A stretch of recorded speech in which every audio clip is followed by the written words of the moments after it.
Well, it's certainly cold across a lot of the United States. Today we're heating up with a BlackRock ETF, DGRO or Dividend Growth ETF. It's sure to add some money into your pocket, and we're actually going to show what a $50,000 investment would look like over the course of several years. Look at some past distributions, performance, history, dividends, all the good stuff you know and love from this channel.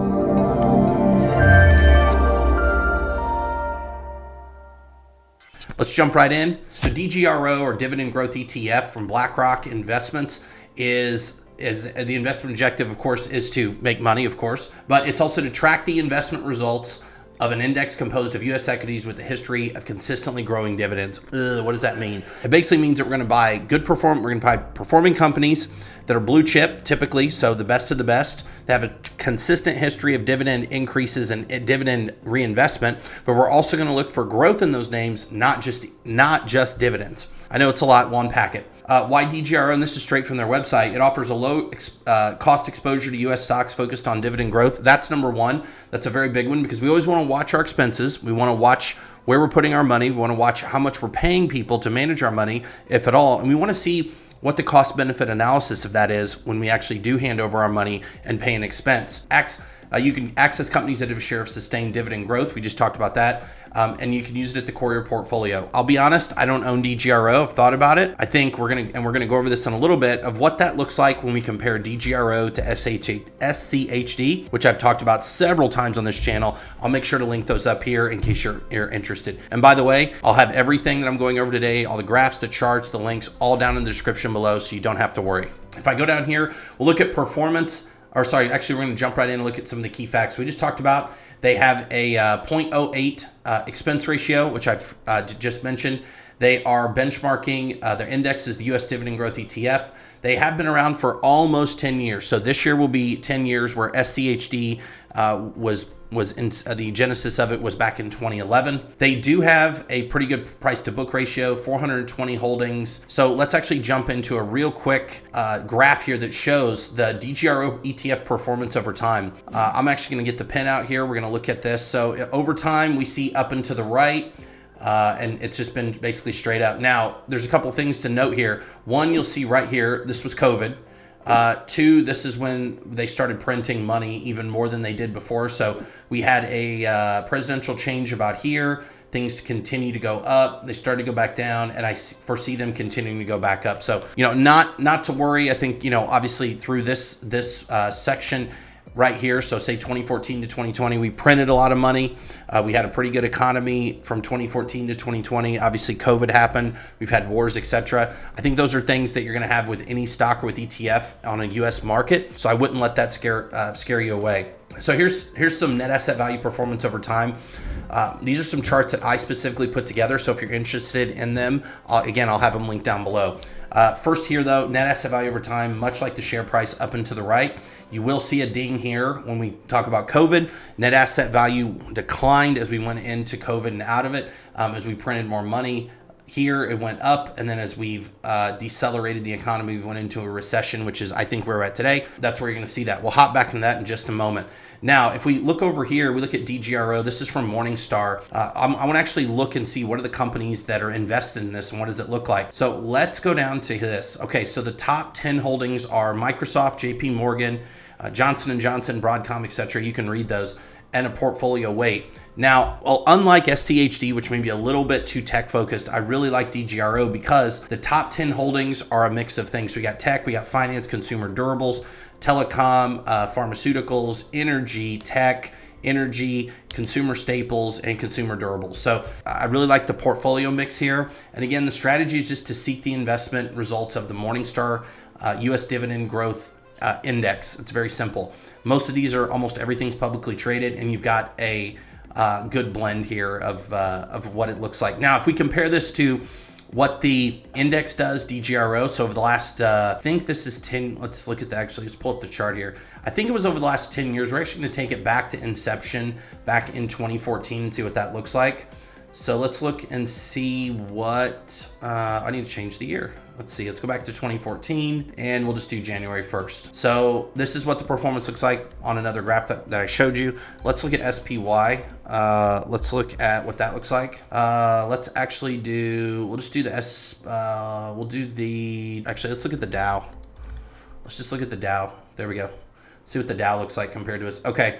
So we've got a, we see it's outpacing, outpaced the Dow. So DGRO has actually done a little bit better than what that looks like. Let's actually, you know what, let's do another one. Let's look at SCHD. Everyone wants to talk about SCHD.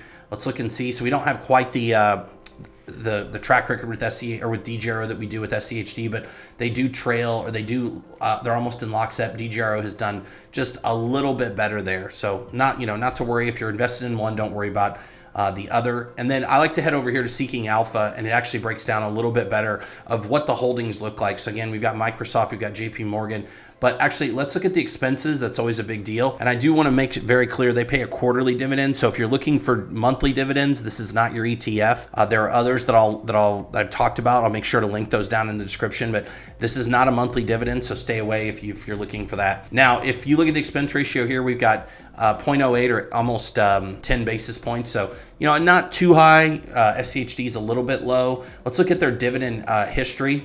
So DGRO is 2.43%. And again, generally, I like to be in that 5 to 6%. If I'm going to, you know, put a good chunk of money into it, I want to make sure that I understand what I'm getting into, but I'm also getting that consistent, that dividend yield. So the investment strategy, you know, again, can pay. This can be good. It just depends on what you're looking for. And, you know, you're looking at what dividend growth is. So dividend growth over the last 10 years is very consistent. So on an annual basis, 26 cents, 65 cents. I'm not going to read all these, but you can see up and to the right. So $1.32 as of 2022, and then we started at 26 cents. So their dividend growth is good. We like to see dividend growth. We also want to look at dividend history. So what's their dividend history and payouts been? Because you can grow dividends all you want, but are you paying them out? And for that, we'll actually flip over into another chart I created, which will walk you through a quarterly dividend income from a $50,000 investment from DGRO. What would that look like? So let's backtrack a little bit. I put in $50,000 into DGRO and I don't touch it. I don't put in any monthlies. I don't put in any quarterlies. What does that look like? All I'm doing is taking appreciation on the underlying ETF and pulling out those quarterly dividends. What would that look like? Well, back in 2015, if I would have put it in, because again, it was started in 2014, I would have made almost $75 in quarterly dividends. I move into 2016 because we only had one quarter in 2015 to go off of. I go into 2016, you're looking at 125. Then you're looking at about 160. But one thing I want you to notice is, look what's happened. Over the course of time, that $50,000 investment has now turned into quarterly dividends of almost $350 a quarter. That did start right here at 50, is now up here. So obviously we all like when that happens. So very good. I will say you're looking at somewhat of a bumpy, could be somewhat of a bumpy ride here. I'm going to erase this real quick. You've got an upswing here, then you've got a down, then you've got a flat, and you've got an up. You've got a flat up, way down, back up, down, and then back up. So you have to be okay with a little bit of turbulence, but the big message here is, if I started here and did nothing, I could go up and to the right. So it is technically very possible to own DGRO with a $50,000 investment and do extremely well with it as we look here. So over the last 5 years, when it comes to price and dividend history, we've looked at the price. We've looked here on the 1st of 2020. The price has continued to go up. Obviously, again, here's our COVID bump, but our price is continuing to go up. They paid a dividend of $1.02 per share. Here, the dividend went up to $1.07, $1.16, and $1.31. So very safe. Not only are they paying dividends, they're growing dividends, which is very good. You know, it's one thing to pay out the same dividend over the last 20 years. So technically, you are getting a dividend, but it's not growing. You need both. You need payout and you need growth. Let's go to let's check out the yield just one more time. We'll look at the last 5 years. I see very consistent, and yield on cost is great. Let's look at any of the risk we think. Okay, so what's the risk with DGRO? So I think the biggest risk with DGRO is some of these companies either cut their dividends. So if we look, let's go back here and let's look at some of the companies that are in here.